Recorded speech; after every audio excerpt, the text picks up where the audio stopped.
narrow portholes covered with black cloth can be seen. On the floor near the doorway is a pail with a tin dipper. A lantern in the middle of the table, turned down very low, throws a dim light around the place. 4 men, Scotty, Ivan, Swanson, and Smitty, are in their bunks, apparently asleep. It is about 10 minutes of 12 on a night in the fall of the year 1915. Smitty turns slowly in his bunk and, leaning out over the side, looks from one to another of the men, as if to assure himself that they are asleep. Then he climbs carefully out of his bunk and stands in the middle of the forecastle, fully dressed, but in his stocking feet, glancing around him suspiciously. Reassured, he leans down and cautiously pulls out a suitcase from under the bunks in front of him. Just at this moment, Davis appears in the doorway, carrying a large steaming coffee pot in his hand. He stops short when he sees Smitty. A puzzled expression comes over his face, followed by one of suspicion, and he retreats farther back in the alleyway, where he can watch Smitty without being seen. All the latter's movements indicate a fear of discovery. He takes out a small bunch of keys and unlocks the suitcase, making a slight noise as he does so. Scotty wakes up and peers at him over the side of the bunk. Smitty opens the suitcase and takes out a small black tin box. He carefully places this under his mattress.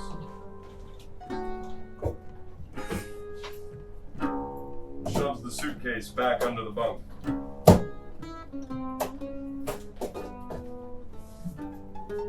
He then climbs into his bunk again, closes his eyes, and begins to snore loudly.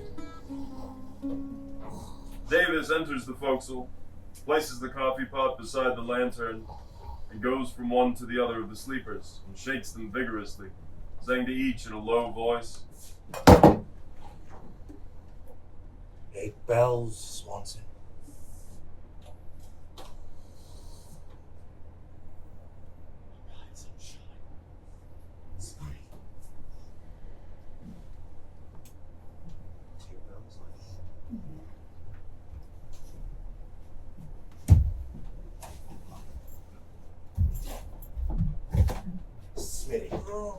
Smitty yawns loudly, with a great pretense of having been dead asleep. All the rest of the men tumble out of their bunks, stretching and gaping, and commence to pull on their shoes.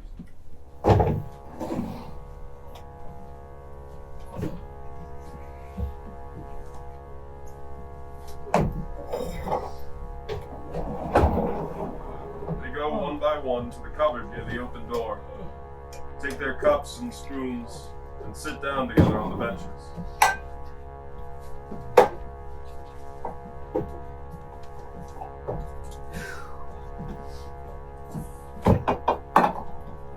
The coffee pot is passed around, and they munch their biscuits and sip their coffee in dull silence.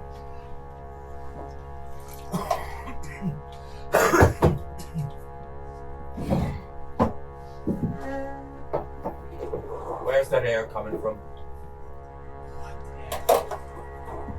Nothing. I can feel it.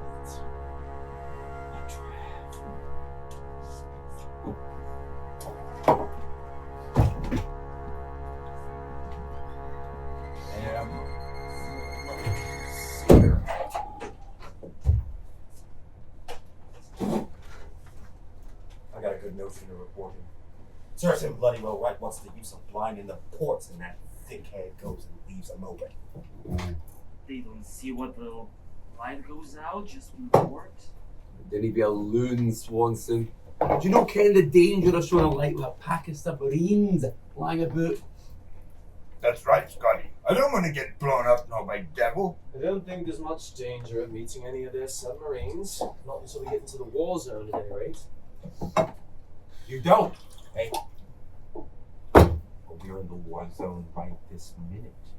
If you don't stop. How'd you know, Davis? Because Drisk heard the first and the third below the wake the skipper when we fetched the zone. Out 5 bells it was. Now what do you gotta say? I wasn't doubting your word, Davis. We know they're not pasting up bulletins to let the crew know when the zone is reached, especially not on ammunition ships like this. I don't like this voyage. Next time I ship on Windjammer from Boston to River Plate, Only loaded with wood so it floats, by golly. I hope British Navy blow them to hell, these submarines. Take him! No, the submarines only to fear, I'm thinking. That's no lies, Scotty. You mean the mines? I didn't mean their minds. There's many a good ship blown up and at the bottom of the sea but never hit no mine or a torpedo. You never read about the German spies and the dirty work they do in all the war? And the clever way they fool you. Sure, I read it many times in paper. Well, you got to watch out, is all I say. I tell you, this rotten coffee give me bellyache, yes? Well, then you fret, Ivan. You get blown up and nobody minding a pain in your belly. Hey, bells, fellas. I don't hear bell ring. You won't hear any ring, you boob. Now we're in the war zone. Is the boat already? Sure. We can lower them in a second. Not a good the boats will be with us slowly. Deep with all kinds of ammunition, stuff on the like of that. The torpedoes, this will all be in hell before you can wake your eye. Nah, they ain't gonna hit us. That's my dope, see? Whose wheel is it? My wheel. And look out. Mine, I think. Hell of a lot use keeping a lookout. We wouldn't be able to run away or fight even if we wanted to. Better look up the bosun of the fort, you two. Let him know you're awake. Scotty goes to the doorway and turns to wait for Smitty, who's still in the same position, head on hands, seemingly unconscious of everything. Jack slaps him roughly on the shoulder, and he comes to with a start. Afton, report, Duke. What's the matter with you? In a dope dream? He's a queer guy. I can't figure him out. Or no one else. And he's liable to turn out queerer than any of us think if we ain't careful. What do you mean? Blimey, if I don't think I'll put in this here watch outside on deck. I don't want to be stuck in this hole if they hits us. Devil a bit, it doesn't matter where you are. You'd be blown to smithereens before you could say your name. Oh! Who's the Scot? Left this cup where a man had sit on it. It's Smithy's. Oh, does he think he's too much of a bloody gentleman to put his own away like the rest of us? If he does, I'm the bile beat that notion out of his head. By the airs he puts on, you'd think he was the Prince of Wales. What's he doing on a ship I ask you? Dawdling about on deck like a chicken with his head cut off. Oh, the Duke's all right. Suppose he did forget his cup. What's the diff? This war zone stuff got you goat cocky and you too driss. And I ain't cheering much for it myself neither. Blimey, it ain't no bleeding joke your first trip. To be out on a ship full of shells, I would have go off underneath your blooming feet, as they say. If we get it, it'll be a torpedo or a mine. Calls himself human beings, blasted Huns. Tis me last trip in a bloody zone, God help me. Devil can take their 25% bonus. I'd be drowned like a rat in a trap in the bargain, maybe. Wouldn't be so bad if she wasn't carrying ammunition. Them's the kinds the subs is laying for. For the love of heaven, don't be talking about it. I'd sick with tanking and jumping at every bit of noise. Say, Davis, what was you saying about Smitty when they come in? I'll tell you in a minute. I want to make sure he's not coming back. You won't be calling him all right once you hears what I seen with my own eyes, and you won't be feeling no safe neither. God blast it! Driscoll fills his pipe and lights it. The others, with an air of remembering something they had forgotten, do the same. Scotty enters. Come on. It's clear outside the night.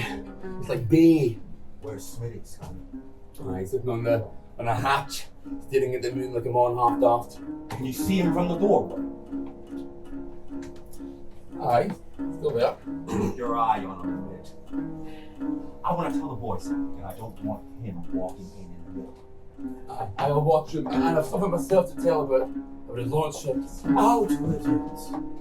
You're talking more than a pair of old women would be standing in the road and getting no further along. Listen, Jace. Remember when I come down here to get the coffee? Sure I do. I bring it down here same as usual. Get as far as the door there when I sees.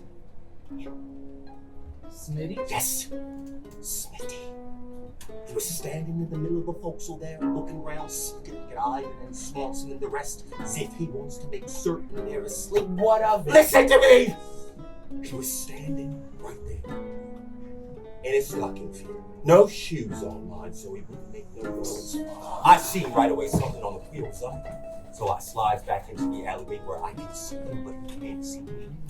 After he makes sure they're all asleep, he goes back into his bunk there. Being careful not to raise a noise, mind, and takes out his bag there. Then he fishes in his pocket and takes out a bunch of keys. Kneels down beside the bag and opens it. Mon, didn't I see that same thing with these two eyes? I woke just then, spied him. You've seen him too, eh? Then somebody can tell you if I'm lying or not. And what did he do when he had the bag opened? He bends down, reaches out his hand, sort of scared like as if it was something dangerous he was after him. Feels round in under his duds, hidden in under his duds, and wrapped up in him it was, and he brings out a black iron box. God blimey! Ain't that right, Scotty? Right as rain, I'm telling you. There you are. And what do you suppose he did next? He goes back and slips that black box in under his mattress, mind. It's there now. Of course it is. Don't be touching it, Jack. You needn't worry. I ain't gonna touch it.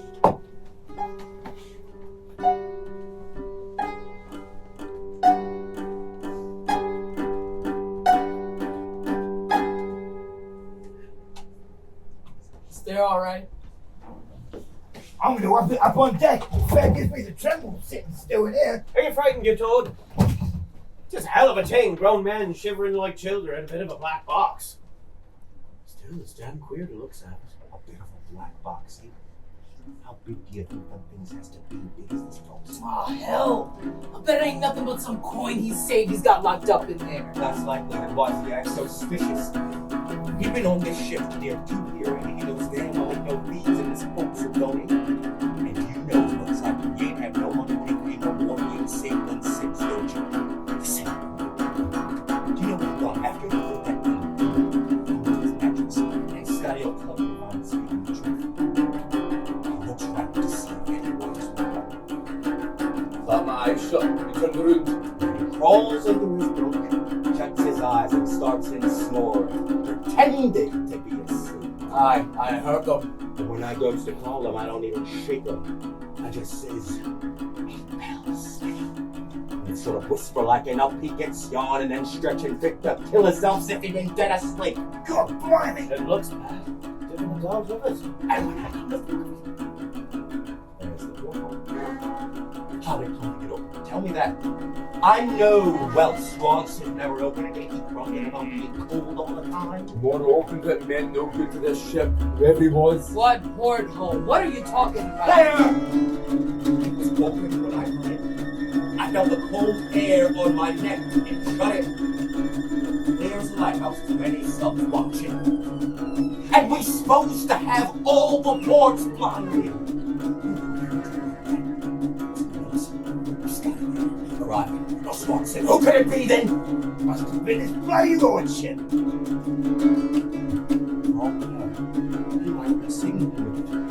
They do it like that guy winking. I'm like, ain't you read how they get caught doing it in London and off the coast? Rocky, what's he doing? What's he doing out on the ash? Keeping himself away from us like he's afraid? Keep your eye on him, Scotty. Aye, still there. But no movement is them. But isn't he an Englishman? Why would he wanna? English. How do you know he's English? He talks it that ain't no proof. Ain't you heard how them German spies have been living in England 10, often as not 20 years, talks English as good as anyone? Look here. He don't talk naturally. He talks it too damn good, that's what I mean. He don't talk exactly like a toff doing how. Not like any tough I ever met up with. No. And he don't talk it like us either, and he don't look English. And when you come to think of it, what do we really know about him? He ain't never said where he comes from or what. All we know is he ships on here in London a year before the war started as a baby. Stole his pails blackly, and we don't know how to box the box. was he ever open with us like a good shipman. No. He's always had that sly air about him that he was hiding something. Devil take me if I don't take out the truth of it, Davis. By the airs he puts on, you'd think he was the son of a blasted earl. And the name he calls himself, Smith. I'd risk a quid of my next payday to say that his real name was Schmidt. Oh, It's the truth, you know. you guys give me a pain. What they want putting a spy on this old tub for? They's deep ones. And there's plenty of things a sailor will see in the ports he puts in on duties. And if he can signal them and they blow us up, that's one ship less in town. If he blows us up, he's sacked. Scotty, Bertie, a thick silence settles over the forecastle. The men look from one to another with uneasy glances. Smitty enters, sits down beside his bunk. He's seemingly unaware of the dark glances of suspicion directed at him from all sides. He slides his hand back stealthily over his mattress, and his fingers move, evidently feeling to make sure the box is still there. The others follow this movement carefully, with quick looks out of the corners of their eyes. Their attitudes grow tense, as if they're about to spring at him. Satisfied the box is safe, Smitty draws his hand away slowly and utters a sigh of relief. In a casual tone, which to them sounds sinister. It's a good light tonight for the subs, if there's any about.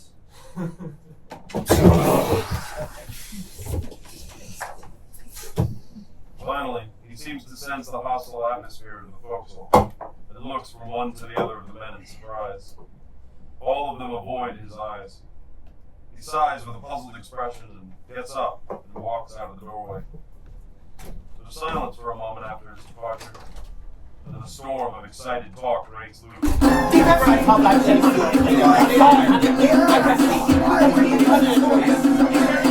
looked bad. He's in trouble already. Whoa.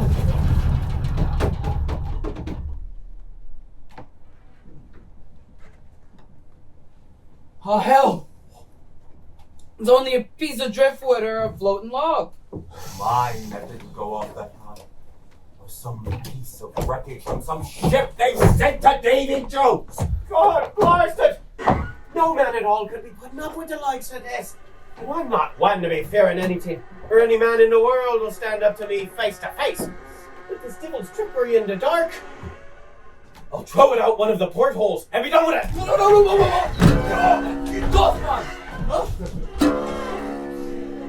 Don't monkey with it. This I knows what to do. Bring the bucket of water here, Jack, will you?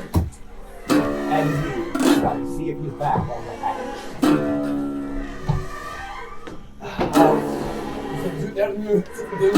Sing out if he makes a move. Lift up the mattress, please.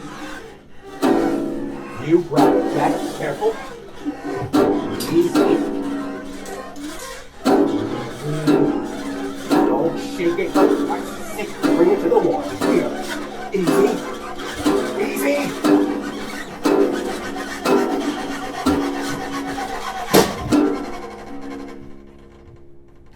There. The water will get in and spoil it. Oh, good work for you, Davis, you scut. And now, what's to be done with the black-hearted traitor? Give him a shove in the mouth and heave him over the side. Serve him right. Oh, hell. Give him a chance. You can't prove nothing till you know what's in there. Is it not proof you're needing after what we've seen and heard? Then listen to me, and it's Driscoll talking. If there's devilment in that box, and we find out 'twas his plan to murder his shipmates that have served him fair, I'll choke his rotten heart out with my own two hands and over decide with him in one man, missing in the morning. No one the wiser. He's the body kind what commits suicide. They ain't spies ashore. If he's done what you think, I'll croak him myself. Is that good enough for you? How would we be opening this, I wonder? Standing up. Standing up. We'll grab him when he comes in. Quick, just Jack, get beside the door and grab him. This will do for Scotty and I. Stand by to let him in. Right Oh, that's Smitty. This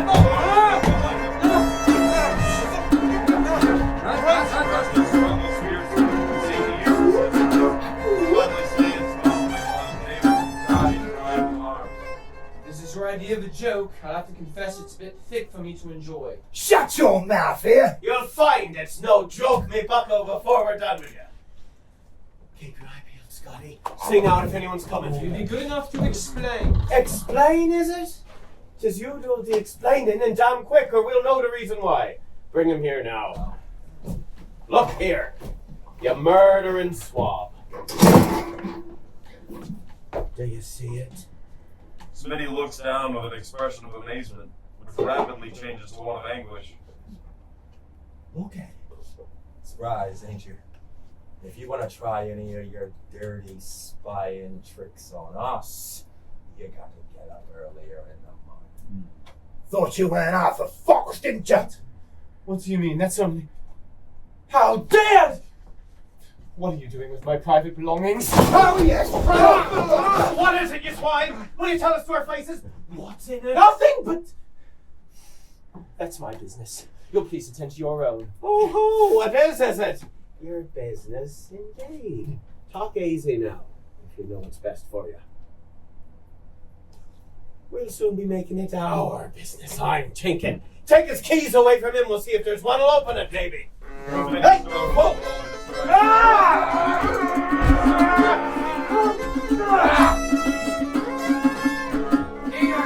Papa will soon be knowing. Driscoll takes the tail and sits down, placing it on the floor between his feet.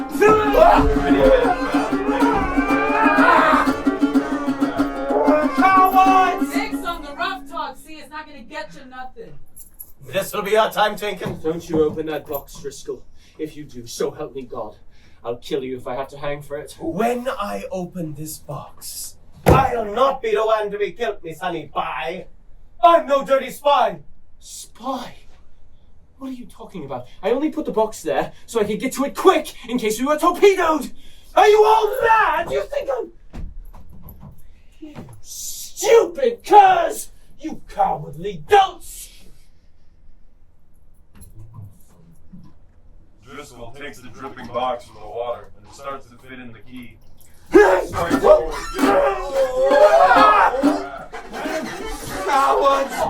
Damn you rotten birds! Cowards! Cowards! I'll shut you down up for it!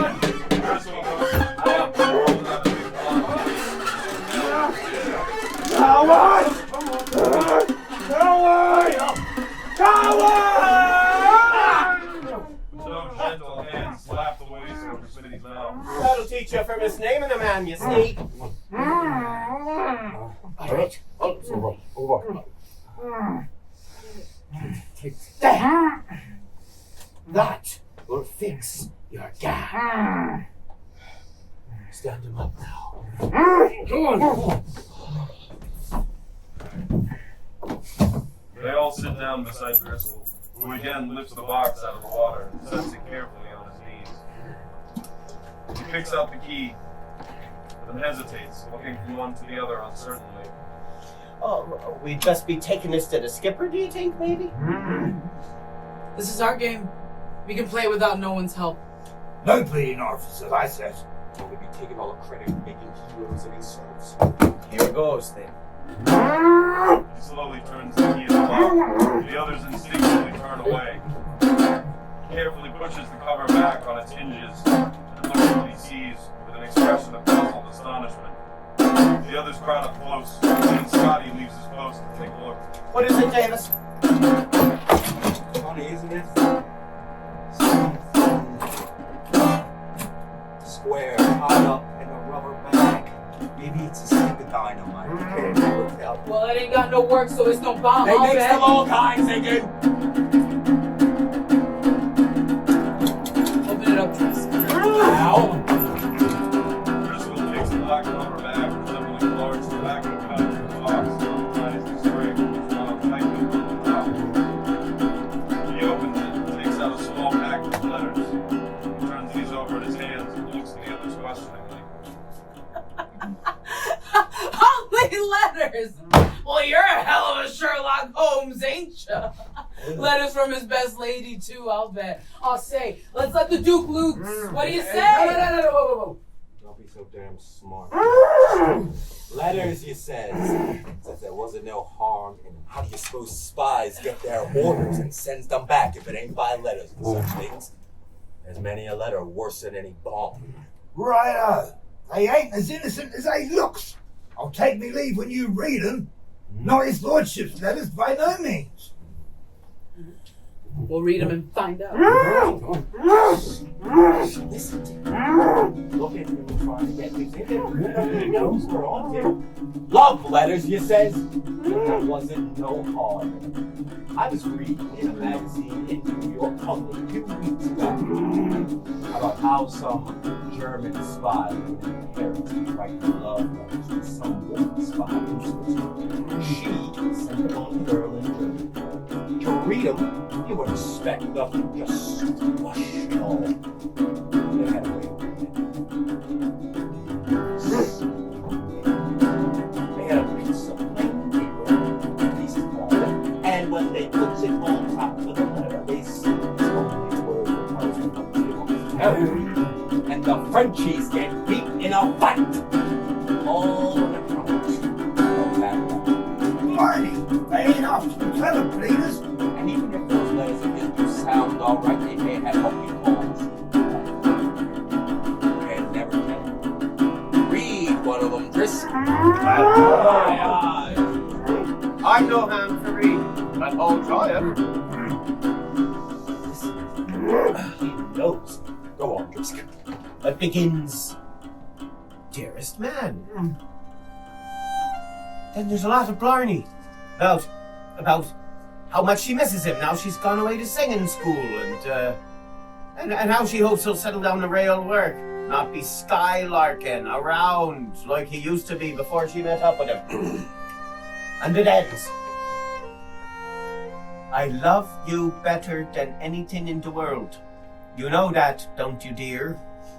But before I can agree to live out my life with you, you must prove to me that the Black Shadow, I won't mention its hateful name, but you know what I mean, which might wreck both our lives, does not exist for you. You can do that, can't you, dear? Don't you see you must, for my sake. It's signed, Edith. At the sound of the name, Smitty, who stood tensely with his eyes shut, as if he were undergoing torture during the reading, makes a muffled sound like a sob, and half turns his face to the post. Say, what's the use of reading that stuff, even if he... Wait, where's that letter from? There's no address on the top of it. Look at the postmark on the envelope, Drisk. Ah! The name that's written here is Sidney Davidson. 112. And of course it's a false name. Look at the postmark. Oh! There is some sort of foreign stamp on it. It's smudged, so it's hard to read, but I'll try it. B. E. R. The next is an L, I think. I. And an N.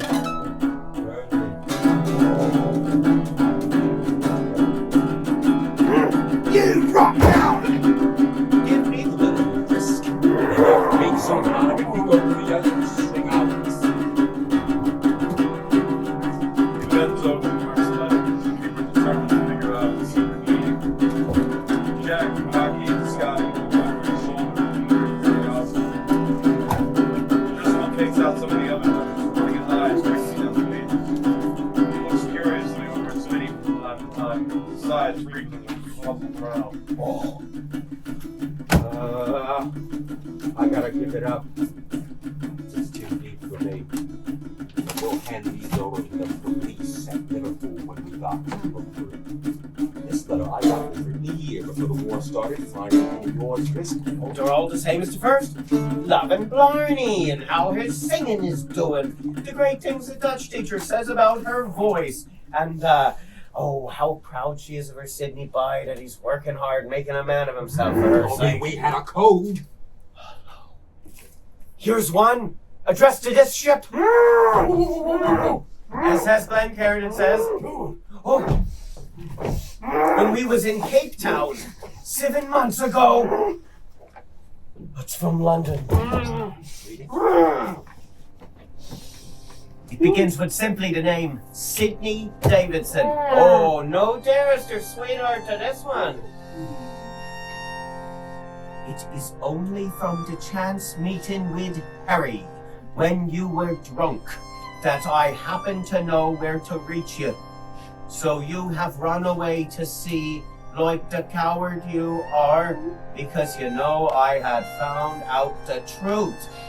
The truth you have covered over with your mean little lies all the time I was away in Berlin and blindly trusted you.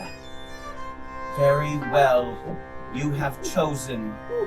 You have shown that your drunkenness means more to you than any love or faith of mine. I am sorry, for I loved you, Sidney Davidson. But this is the end. I leave you the memories, and if it is any satisfaction to you, I leave you the realization that you have wrecked my life, as you have wrecked your own. My only remaining hope is that never in God's world will I ever see your face again. Goodbye. Eat it.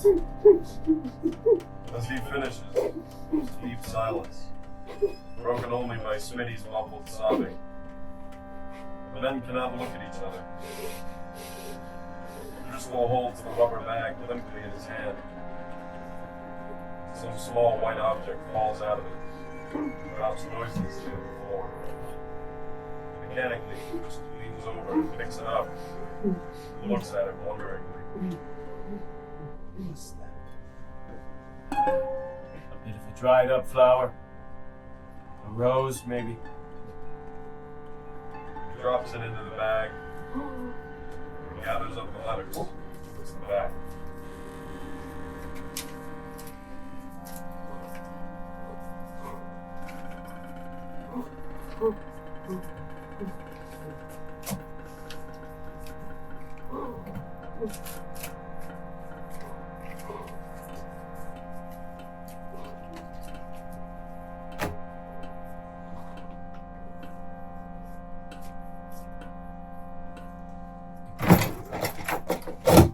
Replaces the bag in the box, locks it, puts it back under Smitty's mattress.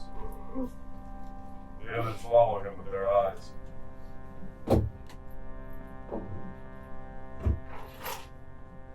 He steps softly over to Smitty and unties the ropes about his arms with a handkerchief over the gag.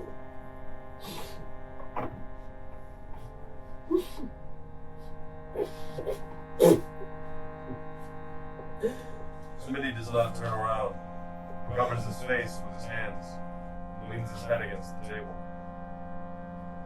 His shoulders continue to heave spasmodically, but he makes no further sound.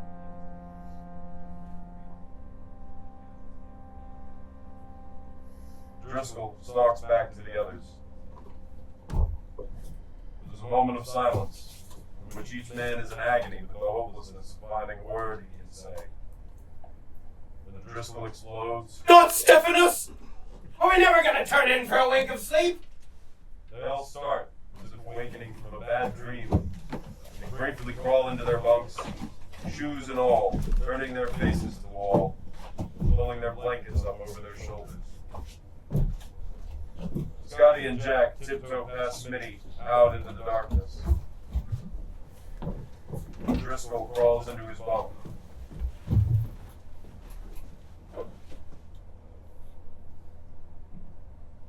As the curtain falls.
First show of a new project from a company I just started called Theatrical.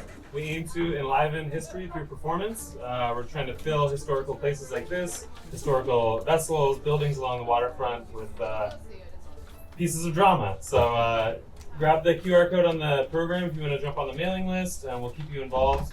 Going to have many more shows coming down the pipeline. For right now, however, we do have a presentation from Mr. Robert Richter here, who will be talking about Eugene O'Neill and the maritime experience, how the different influences in O'Neill's life led to him being able to write plays like this. So that'll be over in the galleries of the main area of the museum. You can just talk to the folks here, and then we'll lead you over there. But yeah, it's over at the main Shimmerhorn Row. See you there if you're coming. Check it out. I highly recommend it. It's free. Yeah.